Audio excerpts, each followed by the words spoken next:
সংখ্যাকে 11 দিয়ে খুব দ্রুত গুণ করার একটা ম্যাজিক আমরা দেখব। দেখুন 53 গুণন 11 এই সংখ্যাটা আমরা যেটা করব সেটা হলো যে প্রথমে আমরা এই 3টাকে আমরা এখানে লিখব 3 এবং এই 5কে আমরা লিখব হচ্ছে এই 5কে প্রথম ঘরে লিখব 5। এরপরের কাজটা হচ্ছে এই 5 এবং 3 দুটো আমরা যোগ করে দিয়ে যাওয়া হবে সেটা এখানে লিখব, অর্থাৎ 5 এবং 3 যোগ করলে হবে 8, অর্থাৎ 583। পরে দেখেন 3 অঙ্কের একটা সংখ্যার সাথে 11 দিয়ে গুণ, অর্থাৎ 362 গুণন 11। সেক্ষেত্রে কী হবে, একই নিয়ম আমরা ফলো করব।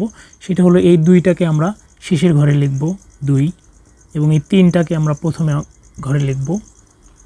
তারপরে যেটা করব সেটা হলো 6 এবং 2 আমরা যোগ করে দেব, 6 এবং 2 যোগ করে হবে হলো 8, তাহলে আমরা এখানে 8 লিখব। তারপরে যেটা করব 3 এবং 6 এই দুটো অঙ্ক যোগ করে দেব, 3 এবং 6 যোগ করলে হবে 9, অর্থাৎ 3982।